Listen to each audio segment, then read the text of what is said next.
Cash flow contract आर्थिक स्वतन्त्रताका लागि धनी बुवाको मार्गदर्शन अन्तर्गत रोबर्ट टी कियोसाकीद्वारा लिखित यो पुस्तक तपाईँहरूको माझमा फेरि पनि वाचन गर्न गइराखेको छु र सारांशमा तपाईँहरूसँग मैले अत्यन्तै महत्त्वपूर्ण कुराहरू ल्याइसकेको छु। अध्याय 5 अन्तर्गत लगानीकर्ता 7 स्तर हुन्छन् भन्ने कुरा तपाईँहरूसँग मैले सेयर गर्दैछु।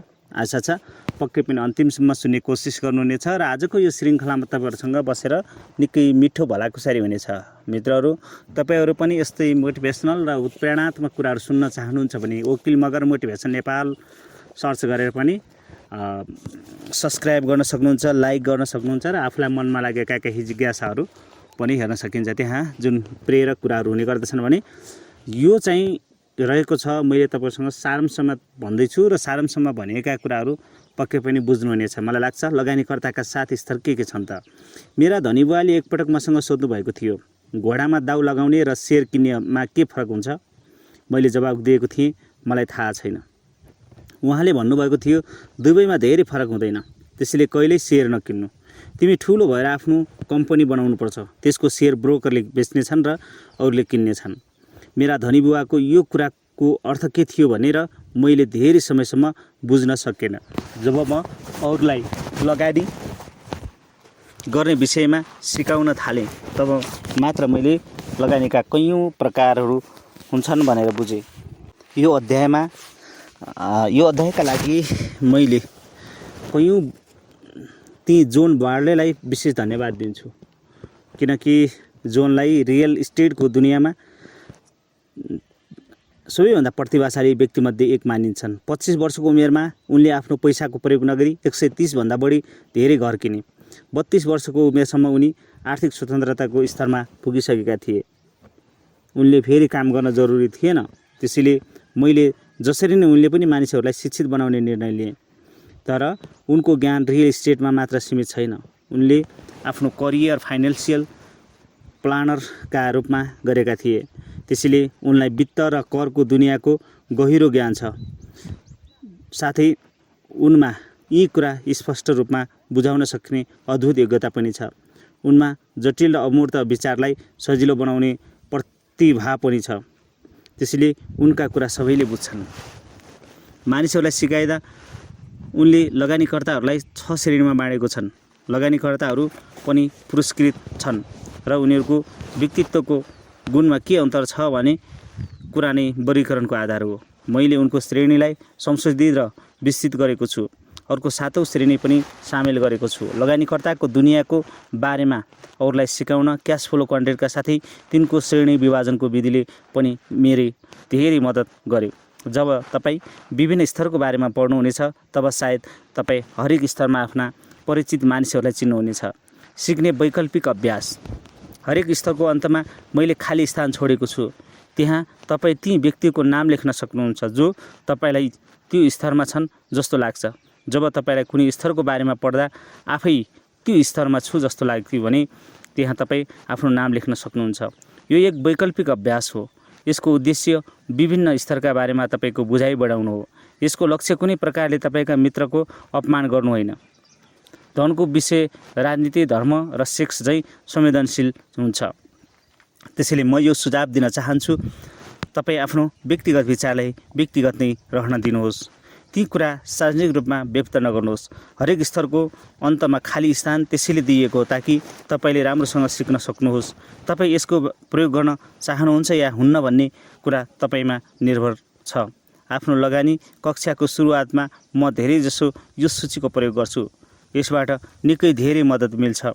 यसबाट धेरै विद्यार्थीले उनीहरू वर्तमानमा कुन स्तरमा छन् र भविष्यमा कुन स्तरमा पुग्न चाहन्छन् भनेर स्पष्ट रूपमा बुझ्छन्। म यसको प्रयोग धेरै पहिलादेखि गरिरहेको छु। मैले जोनको अनुमतिबाटै उनको विधिमा धेरथोर संशोधन गरेको छु।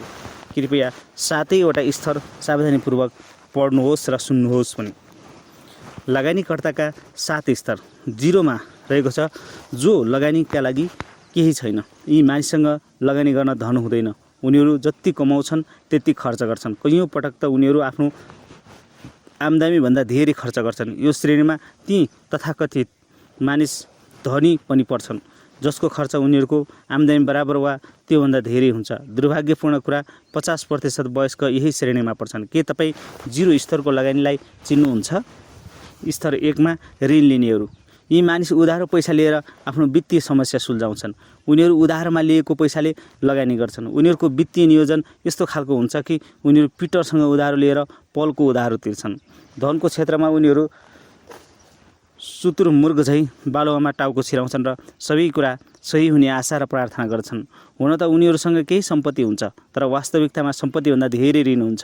अधिकांश कुरामा उनीहरू धन र खर्चको बानीको बारेमा सचेत हुँदैनन्। उनीहरूको हरेक मूल्यवान वस्तुसँग ऋण जोडिएको हुन्छ। उनीहरू भगवान बहकिएर क्रेडिट कार्डको प्रयोग अन्धाधुन्दा गर्छन्। क्रेडिट कार्डको ऋण धेरै भएपछि उनीहरू त्यो ऋण दीर्घकालीन होम इक्विटी ऋणमा बदल्छन्। यसो गरेर उनीहरू क्रेडिट कार्डको हिसाब चुक्ता होस् भन्ने चाहन्छन्। घरको मूल्य बढ्यो भने इक्विटी फेरि ऋण लिन्छन्, तर फेरि एकभन्दा बढी र महँगो घर किन्छन्। उनीहरू रियल इस्टेटको मूल्य सधैँ बढ्छ भन्न ठान्छन्। अहिले तिर्नु पर्दैन, सजिलो मासिक किस्ता तिर्नु भन्ने जस्ताको वाक्यले उनीहरूलाई सधैँ आकर्षित गर्छ। यो शब्दको जालमा फसेर उनीहरू अवमूल्यन हुने खेलौना बन्छन् र किन्छन्, जस्तो डुङ्गा, स्विमिङ पुल, कार। उनीहरू यी खेलौनालाई सम्पत्ति मान्छन्। जब ऋण लिन बैङ्कमा जान्छन्, बैङ्कले ती सामानलाई सम्पत्ति मान्दैन, तिनका आधारमा ऋण दिँदैन। त्यसपछि उनीहरू आश्चर्यमा पर्छन्। किनमेल गर्नु उनीहरूको प्रिय काम हो। उनीहरू यस्ता चिज किन्छन् जसको आवश्यकता उनीहरूलाई नै छैन। यस्तो गर्दा उनीहरू आफैसँग भन्छन्, खरिद गर, तिमी यसको आनन्द लिन सक्छौ। तिमी यति शानदार व्यक्ति छौ कि तिमीले यो पाउनुपर्छ। मैले अहिले यो किनिनँ भने मैले फेरि यति सस्तो पाउने छैन। यो सेलमा राखिएको छ। म यस्तो बच्चालाई सबै कुरा दिन चाहन्छु जुन मैले पाउन सकिनँ। उनीहरू सोच्छन् ऋण धेरै समयसम्म लिनु स्मार्ट तरिका हो।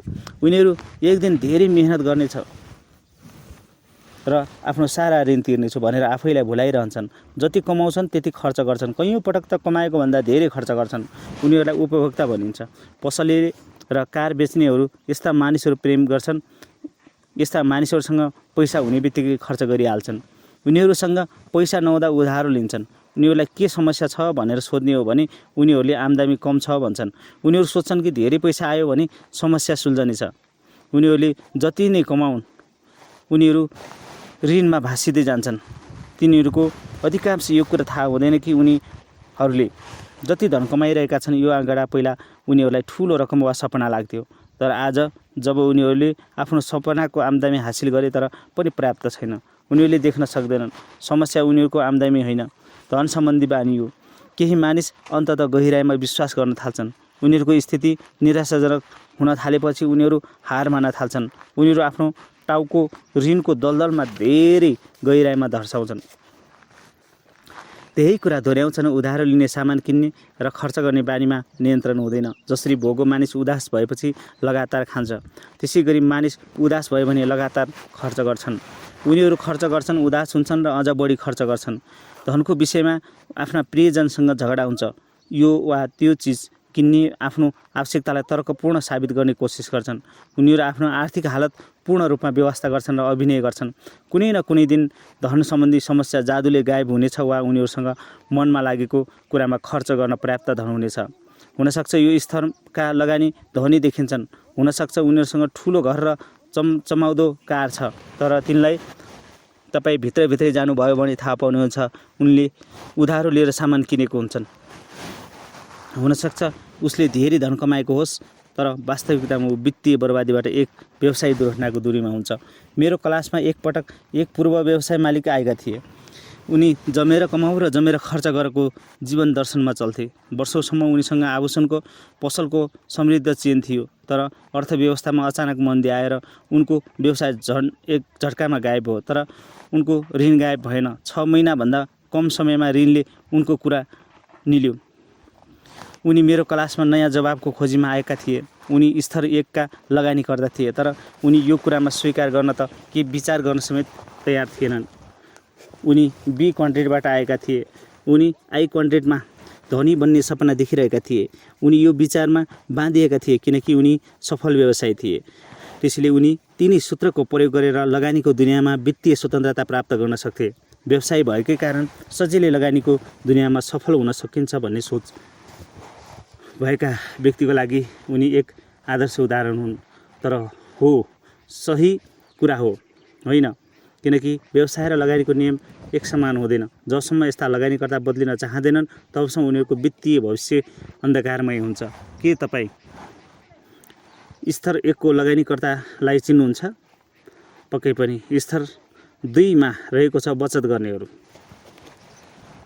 यी मानिस नियमित रूपमा थोरै मात्रा धन जम्मा गर्छन्। उनीहरूको धन कुनै कम जोखिम वा कम ब्याज आउने ठाउँमा जम्मा हुन्छ, जस्तै मनी मार्केट, चेकिङ अकाउन्ट, बचत खाता र सर्टिफिकेट अफ डिपोजिट। उनीहरूको कुनै व्यक्तिगत सेवानिवृत्ति खाता छ भने त्यो बैंक हुन्छ वा म्युचुअल फन्ड, क्यास अकाउन्ट। प्राय उनीहरू लगानी गर्नुको सट्टा ठुलो सामान किन्नको लागि बचत गर्छन्। उदाहरणको लागि नयाँ टिभी खरिद गर्न, कार खरिद गर्न, छुट्टी मनाउन उनीहरू नगद भुक्तानी गर्न विश्वास गर्छन्। उनीहरू उधारो र ऋणदेखि डराउँछन्। यसको साटो बैंकमा पैसा जम्मा गर्न मन पराउँछन्। उनीहरूले मुद्रास्फीति र कर पछि वर्तमान आर्थिक वातावरणमा बचतको परिणाम नकारात्मक हुन्छ भन्ने कुरा पनि जानेका हुन्छन्। तर उनीहरू धेरै जोखिम लिन मन पराउँदैनन्। सायद उनीहरूलाई अमेरिकी डलरको मूल्य 1950 देखि अहिलेसम्म 90% कम भइसकेको र हरेक वर्ष यसको मूल्य बैंकको ब्याजभन्दा तीव्र रूपमा घट्दै गरेको कुरा जानकारी छैन। उनीहरूसँग बिमा पोलिसी हुन्छ किनकि उनीहरूको सुरक्षा भावनामा झुकाव हुन्छ। यो समूहका मानिस 25 पैसा कमाउनको लागि आफ्नो मूल्यवान समय बर्बाद गर्छन्। उनीहरू पत्रिकाको कुपन काट्न घन्टौँ बिताउँछन् भने सुपरमार्केटमा लाइन बसेर मानिसहरूलाई ढिलो गरिदिन्छन्, किनकि काउन्टरमा पुगेपछि उनीहरू आफ्नो बचत पर्समा खोज्न समय लगाउँछन्। 25 पैसाको बचाउने कोसिस गर्नु साथै उनीहरू त्यो समयमा लगानी गर्न सक्थे। उनीहरूले 1954 मा जोन टेम्पलटनको फन्डमा $10,000 जम्मा गरेको भए र यसबारेमा बिर्सेको भए 1984 मा उनीहरूको $24 लाख हुने थियो। उनीहरूले 1969 मा जर्ज सोरोसको क्वान्टम फन्डमा $10,000 लगानी गरेको भए 1994 मा उनीहरूसँग $2.21 करोड हुने थियो। यसको सट्टा उनीहरूले कम आय भएका लगानीकर्ताहरूले जस्तै बैंकको चल्ती खातामा बचत गरिरहे, किनकि उनीहरूमा सुरक्षाको गहिरो आवश्यकता थियो जुन डरमा आधारित हुन्छ। तपाईँ धेरैजसो यी मानिसहरूले यस्तो भनेको सुन्नुहुन्छ, 4 आना बचाउनुको मतलब 4 आना कमाउनु हो। म एक बच्चाको लागि बचत गरिरहेको छु। सत्यता के हो भने गहिरो असुरक्षाको भावनाले उनीहरूलाई र उनीहरूको जीवनलाई सञ्चालित गरिरहेको हुन्छ। वास्तवमा उनीहरू आफूलाई र ती मानिसहरूलाई कम फाइदा गराउँछन् जसका लागि उनीहरू बचत गर्छन्। त्यो स्तर 1 को लगानीको विपरीत हुन्छ। पैसा कमाउनु अथवा बचाउनु कृषि युगमा राम्रो विचार हो। हाम्रो औद्योगिक युगमा प्रवेश गरिसकेका छौँ। अब बचत गर्नु स्मार्ट विकल्प होइन। जब अमेरिकाले गोल्ड स्ट्यान्डर्ड छोडिदियो र हामी मुद्रास्फीतिको युगमा प्रवेश गर्यौँ, यो खराब विकल्प बन्यो किनकि सरकारले तीव्र गतिमा नोट छाप्न थाल्यो।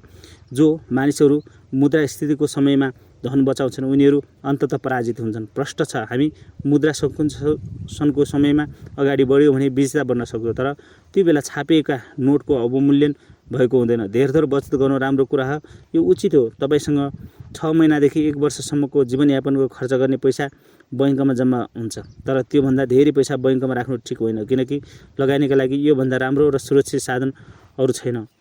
यो बुद्धिमानीपूर्ण लगानी नीति होइन। तपाईँ आफ्नो पैसा बैंकमा राखेर 5% मात्र कमाउनुहुन्छ, तर त्यही पैसा लगानी गरेर अर्कोले 15% वा सोभन्दा बढी कमाइरहेको हुन्छ।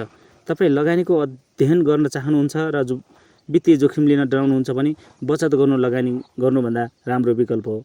तपाईँ बैंकमा आफै पैसा राख्नुहुन्छ भने तपाईँले यसमा धेरै सोच्नु पर्दैन। तपाईँका बैंकरले तपाईँलाई मन पराउँछन्।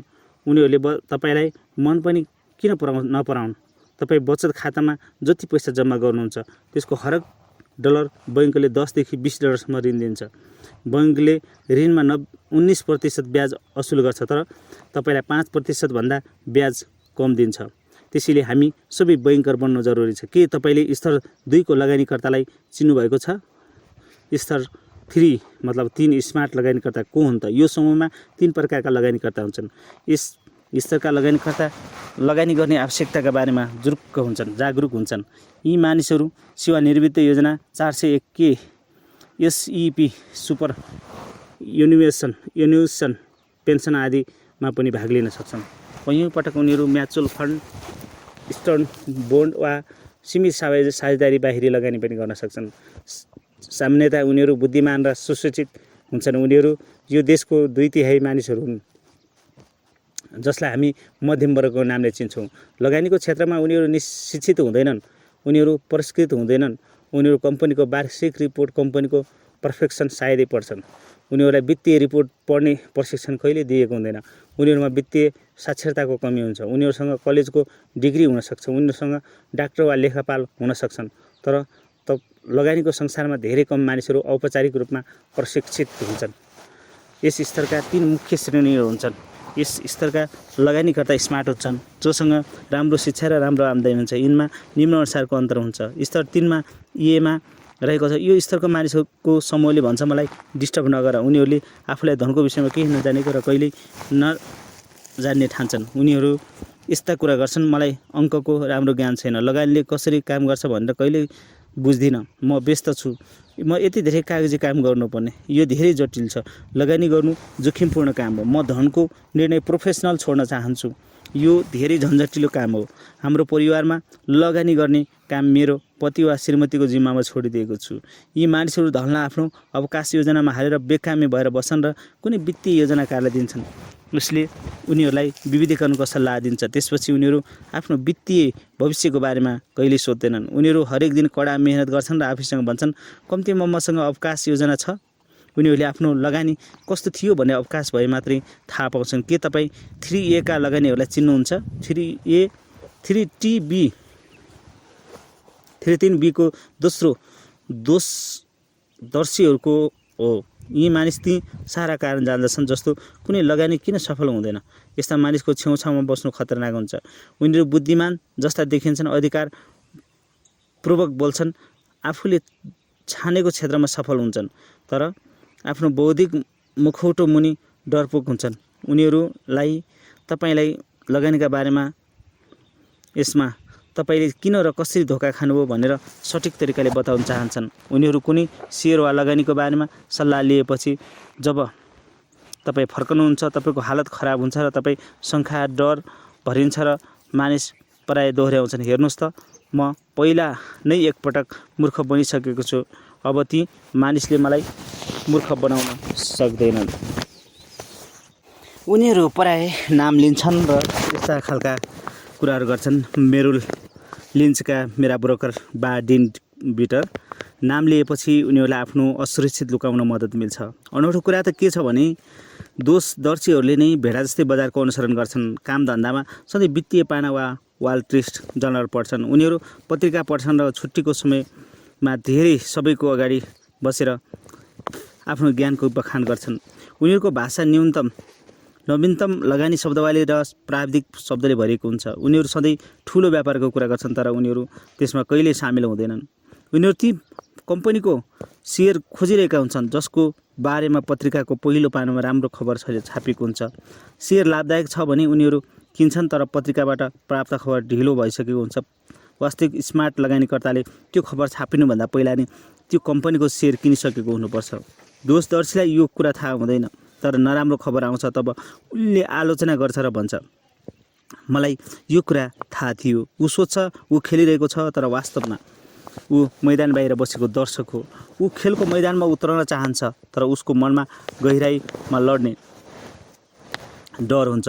उसका लागि सुरक्षा आनन्दभन्दा महत्त्वपूर्ण हुन्छ। मनोचिकित्सकहरूले भन्छन्, दोषदर्शिता डर र अज्ञानताको समन्वय हो। यी मानिस बजारको उतार-चढावमा ढिलो मात्र भित्र छिर्छन्। यसको बारेमा हो भिडको समर्थन वा सामाजिक प्रमाणको पर्खाइमा हुन्छन्।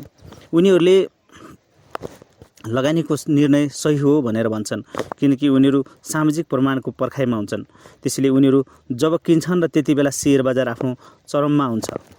उनीहरूले जब बेच्छन् र त्यति बेला सेयर बजार गुल्टिएर खादलमा पुगिसकेको हुन्छ। उच्च दाममा सेयर किन्ने र कम दाममा बेच्ने गरेपछि उनीहरू यसलाई पनि धोका खानेहरूको संज्ञा दिन्छन्। उनीहरू जुन घटनादेखि डराउँछन् त्यही हुन्छ। बारम्बार यस्तो भइरहन्छ। दोषदर्शी मानिसहरूलाई प्रोफेसनल लगानीकर्ताहरूले सुँगुर भन्छन्। उनीहरू चिच्याएर बस्छन् र मनको लागि दौडिन्छन्। उनीहरू उच्च दाममा किन्छन् र कम दाममा बेच्छन्, किनकि उनीहरू धेरै स्मार्ट हुन्छन्, उनीहरू धेरै सावधान हुन्छन्।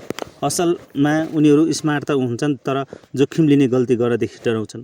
त्यसैले उनीहरू धेरै मेहनत गर्छन् र धेरै स्मार्ट बन्ने कोसिस गर्छन्। उनीहरूले जति धेरै जानकारी पाउँछन् त्यति धेरै जोखिम देख्छन्। त्यसैले उनीहरू अझ कडा मेहनत गरेर अध्ययन गर्छन्।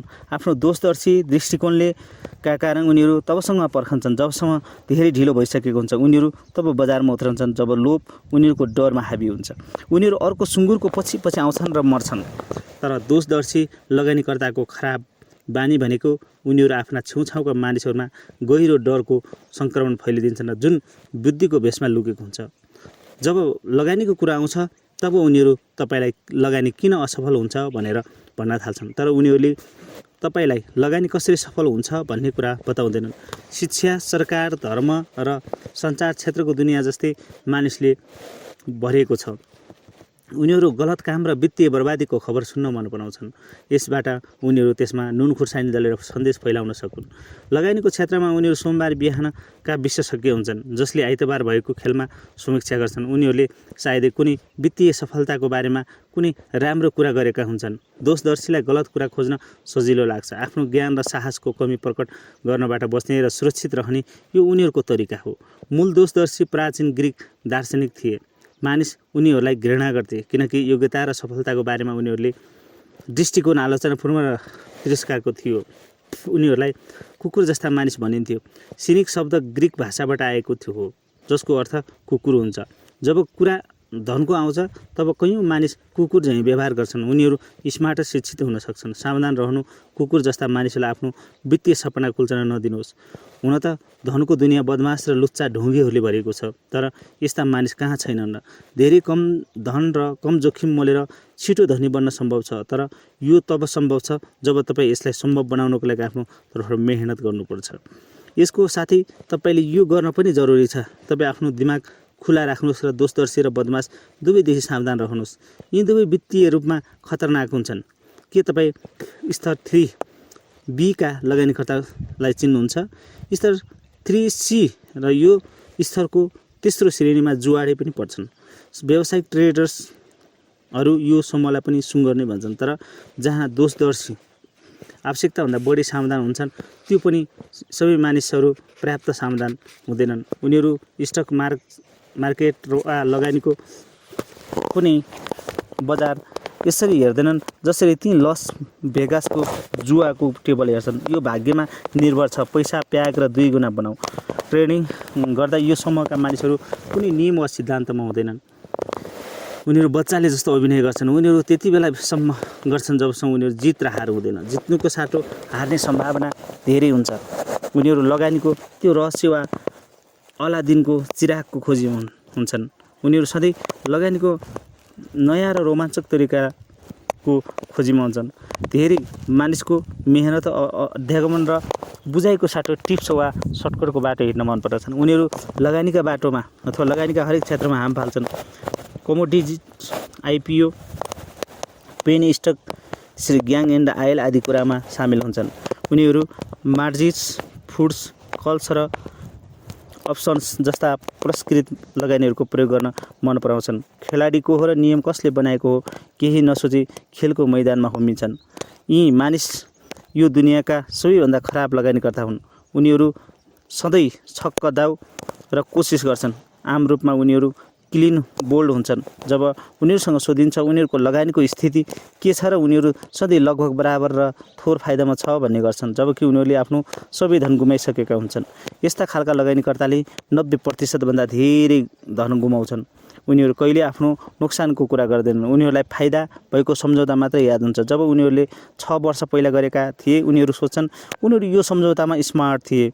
उनीहरू भाग्यमानी मात्र थिए भन्ने कुरा बुझ्दैनन्। उनीहरूलाई बारम्बार लागिरहन्छ बस एउटा ठुलो सम्झौता हात लागोस् तब उनीहरूको बाटो सजिलो हुन्छ। समाजमा यस्ता खालका व्यक्तिहरूलाई जुवाडे भनिन्छ र गहिरो रूपमा हेर्ने हो भने जब धनको लगानी गर्ने कुरा आउँछ तब यी मानिसहरू अल्छी हुन्छन्। के तपाईँ स्तर C का लगानीकर्तालाई चिन्नुहुन्छ भन्ने चाहिँ यसरी भनिन्छ मित्रहरू। त्यसै गरी स्तर 4 का दीर्घकालीन लगानीकर्ता कस्ता हुन्छन् त यो बारेमा थोरै जानकारी लिउँ र बुझौँ है त। लगानीकर्ता लगानी गर्ने आवश्यकताको बारेमा जागरुक हुन्छन्। उनीहरू आफ्नो लगानीको निर्णय लिन सक्रिय भूमिका खेल्छन्। उनीहरूको वित्तीय लक्ष्य स्पष्ट हुन्छ। यो लक्ष्यबाट सम्म पुग्नका लागि उनीहरूसँग एउटा दीर्घकालीन योजना हुन्छ। उनीहरू लगानी गर्नुभन्दा पहिला आफ्नो शिक्षामा लगानी गर्छन्। उनीहरू निरन्तर लगानीको लाभ लिन्छन् र लगानी गर्दा यथासम्भव करको पनि लाभ लिन्छन्। सबैभन्दा महत्त्वपूर्ण कुरा, उनीहरू योग्य वित्तीय योजनाकारसँग सल्लाह लिन्छन्। यस्ता खालका लगानीकर्ता धेरै जसो ठुला लगानीकर्ता हुँदैनन्। उनीहरू रियल इस्टेट, व्यवसाय, कमोडिटी वा अरू कुनै रोमाञ्चक लगानीका साधनमा लगानी गरिरहेका हुन्छन् भनेर यिनीहरूका बारेमा शङ्का हुने गर्छ। यसको साटो उनीहरू फिडेलिटीका मेगलन फन्डका पिटर लिन्च वा वारेन बफेट जस्ता लगानीकर्ताले दिएका सल्लाह र दीर्घकालीन नीति अपनाउँछन्।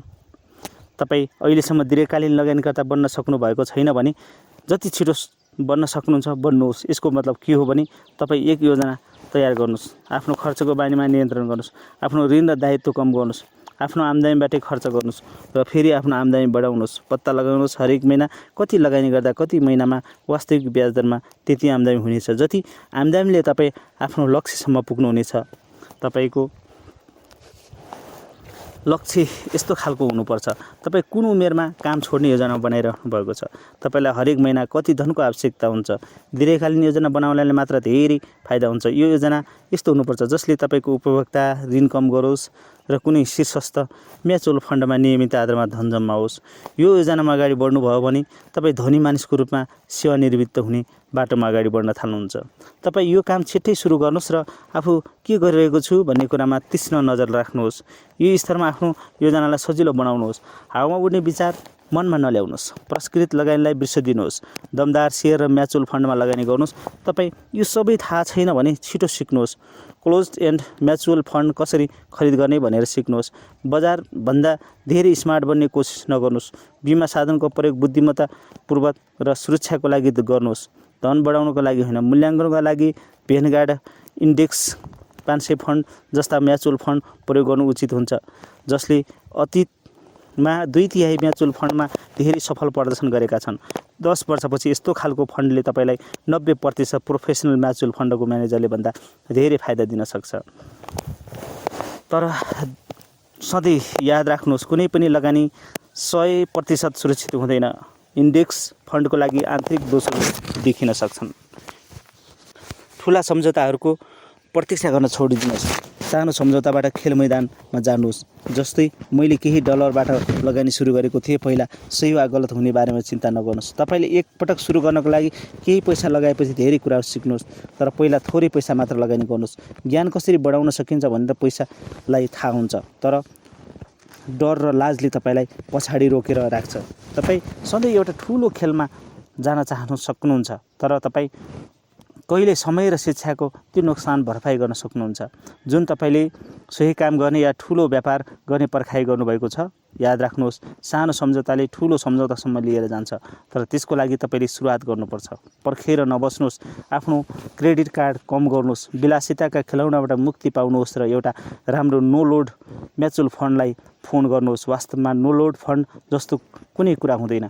आफ्ना प्रियजनसँग बसेर एउटा योजना तयार पार्नुहोस्। कुनै वित्तीय योजनाकारसँग भेट गर्नुहोस्। पुस्तकालयमा गएर वित्तीय योजनाका बारेमा पढ्नुहोस्। लगानीका लागि केही पैसा अलग्गै राख्न सुरु गर्नुहोस्, चाहे त्यो $50 नै किन नहोस्। तपाईँ जति धेरै पर्खनुहुन्छ त्यति धेरै नै आफ्नो बहुमूल्य सम्पत्ति बर्बाद गर्नुहुन्छ।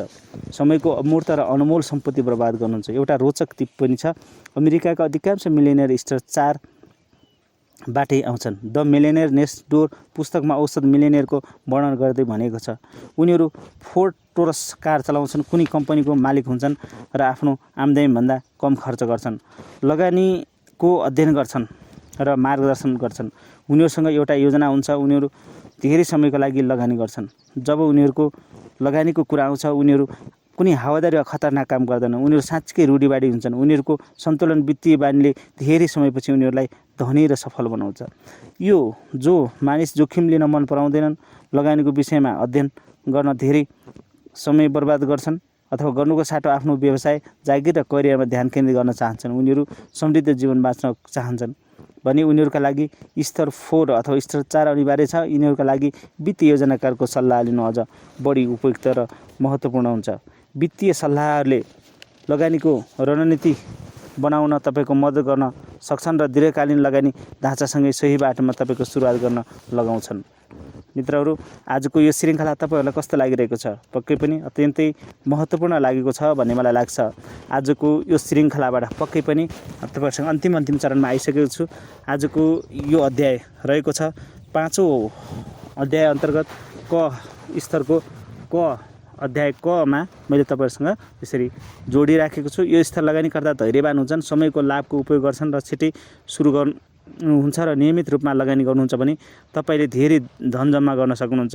तपाईँ जीवनमा ढिलो सुरु गर्नुहुन्छ अर्थात् 45 वर्षभन्दा माथि हुनुहुन्छ भने यो स्तर त्यति सफल नहुन सक्छ। खास गरी अहिलेको समय र 2010सम्मको लागि फलदायी नहुन सक्छ। के तपाईँ स्तर 4 को लगानीकर्ता चिन्नुहुन्छ भनेर चाहिँ यसरी भनेको छ। पक्कै पनि आउँदो दिनमा पुरस्कृत लगानीकर्ताको स्तर 5 अन्तर्गत मैले तपाईँहरूसँग पक्कै पनि फेरि नयाँ कुराहरू लिएर आउनेछु भन्दै आजको यो श्रृङ्खलाबाट बिदा हुने अनुमति माग्छु। हस्त नमस्कार, शुभ दिन, शुभ पल।